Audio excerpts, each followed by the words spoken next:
Bonjour, je vous souhaite la bienvenue en ce mardi 18 janvier 2022. Aujourd'hui, je vais prendre le temps de partager avec vous la parole, de prendre le temps d'approfondir cette parole du Seigneur.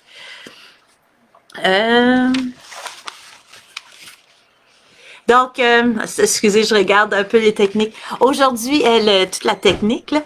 Aujourd'hui, la parole de l'Évangile, on va la reprendre de Marc 2, 23 à 28. Mais avant de commencer, entrons en la prière.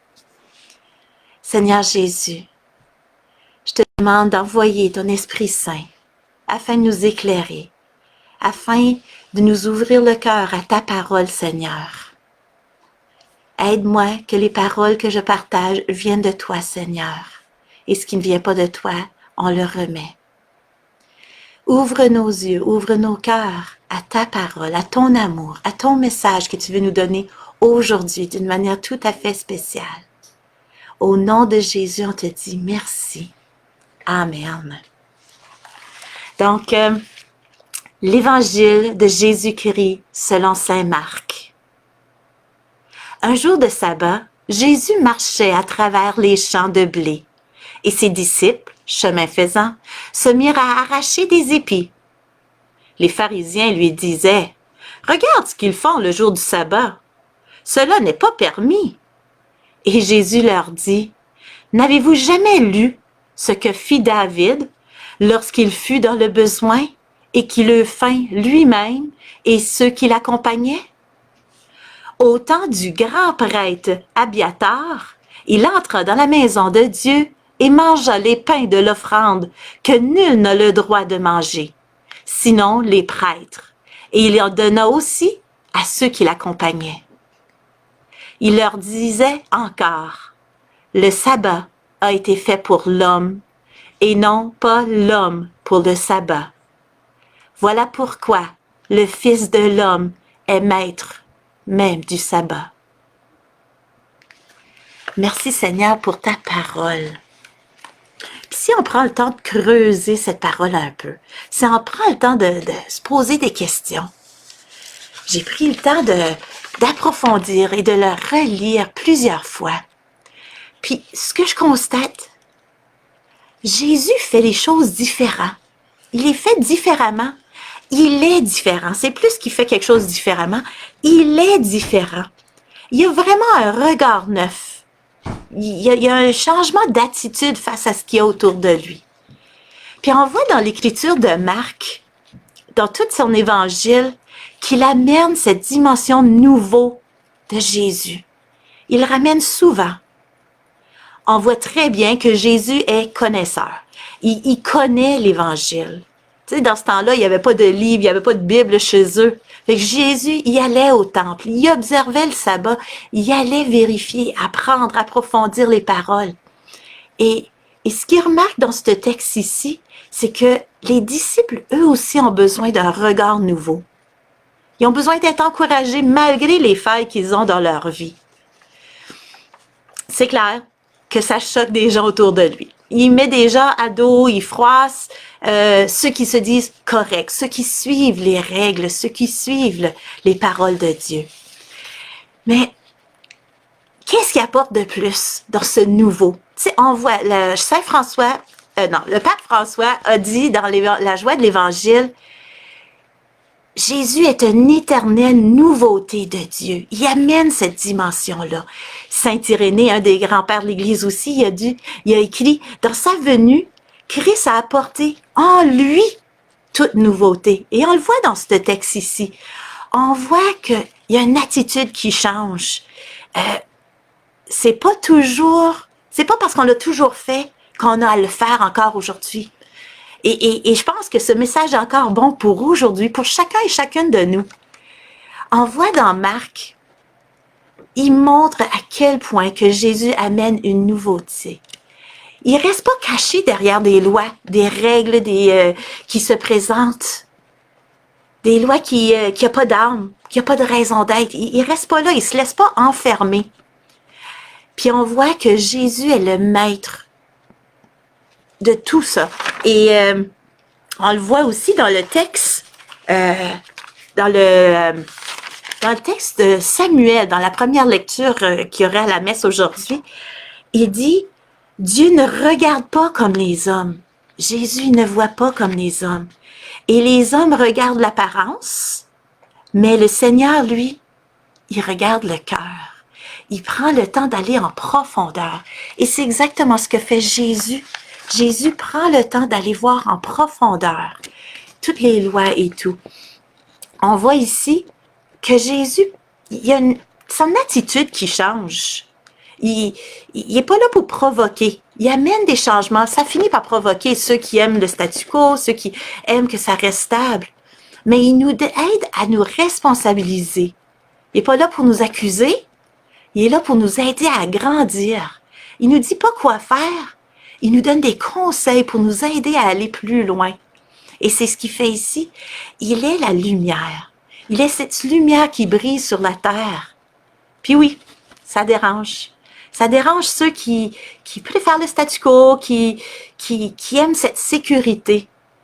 Parce que ça va nous déstabiliser. Ça nous amène à aller plus loin. Puis, on ne peut pas masquer la nouveauté. Je pense encore aujourd'hui, notre Église a besoin de cette nouveauté, ce regard. Peut-être qu'on fera les mêmes choses, mais avec une autre attitude, comme le fait Jésus dans ce texte. Une des choses que je regardais avec les enfants ces temps-ci, c'est UCAT, c'est le catéchisme de l'Église catholique, mais pour les enfants, puis les parents aussi. Puis, on était en train de regarder les 10 commandements. Puis, on regardait, puis on disait, les 10 commandements, c'est comme les règles de jeu. C'est les règles de jeu pour nous aider dans la vie, pour nous guider, pour nous aider à cheminer. Puis, il parlait justement de tout ce qui était interdit dans le temps d'Israël. Puis moi, ça m'a surpris parce que j'avais jamais vu une liste comme ils l'ont écrit ici. Dans l'Ancien Testament, le jour du sabbat, il était interdit de semer, labourer, moissonner, lier des gerbes, battre le blé, le trier, la sélectionner, le moudre, tamiser la farine, pétrir, cuire, tondre la laine, le nettoyage, la nettoyer, la carder, la teindre, la filer, l'étirer, la tordre, la tisser, séparer des fils, faire et défaire des nœuds. On n'avait pas le droit de défaire des nœuds. Coudre, casser un fil, capturer des animaux, les abattre, en retirer la peau, les saler, les tanner, la gratter, la couper, écrire. On n'avait même pas le droit d'effacer. Tu fais une erreur, tu n'as pas le droit d'effacer. On n'avait pas le droit de construire, démolir, allumer ou éteindre un feu, utiliser un marteau, transporter quelque chose d'un endroit à un autre. Et ça me fait penser, puis Jésus nous ramène à notre bon sens. Il nous demande, reviens à ton bon sens. On a faim. Puis dans le texte, on parle du blé. On parle, les disciples ont faim. Ils marchent, ils viennent, ils ont faim. Donc, Jésus montre que on va pas arrêter de manger. On va pas arrêter de manger. Revenons à notre bon sens. Puis lui, ce que Jésus, il revient, c'est pas juste au pied de la lettre, il revient à l'humain.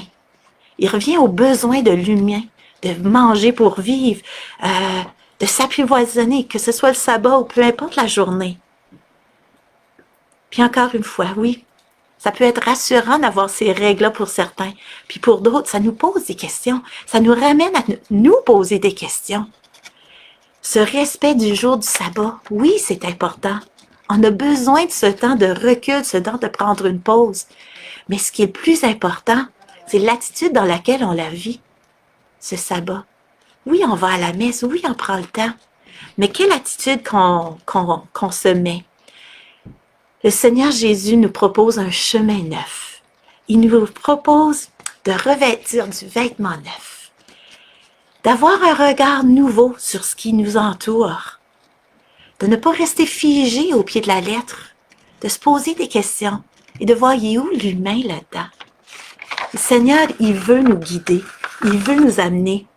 Puis oui, je le dis, oui, ça dérange.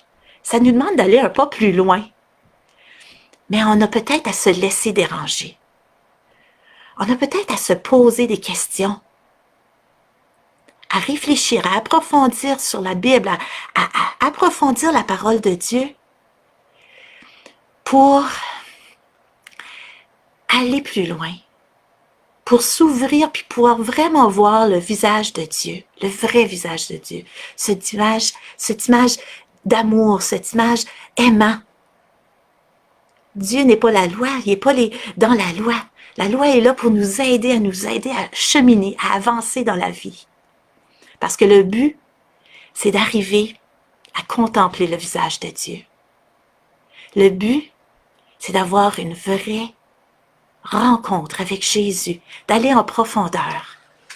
Et on le voit ici, dans le texte. Le sabbat a été fait pour l'homme, et non pas l'homme pour le sabbat. Puis on voit que Jésus est maître sur la loi.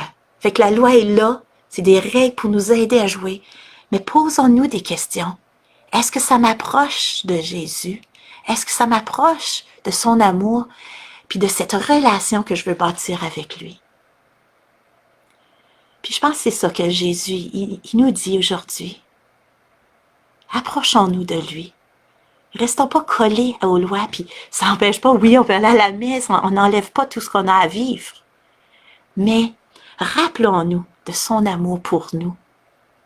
Rappelons-nous que tout ce qu'on fait, on peut se poser des questions.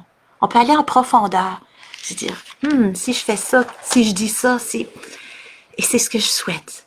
Je souhaite, on a vu que Jésus était différent. On a vu que, oui, il était différent, mais il était différent. Et peut-être que nous, comme chrétiens, on a aussi à être différents pour changer notre attitude, pour avoir un regard neuf, comme le fait Jésus, un regard d'amour, et pouvoir bâtir cette relation avec le Seigneur. On va terminer avec une prière.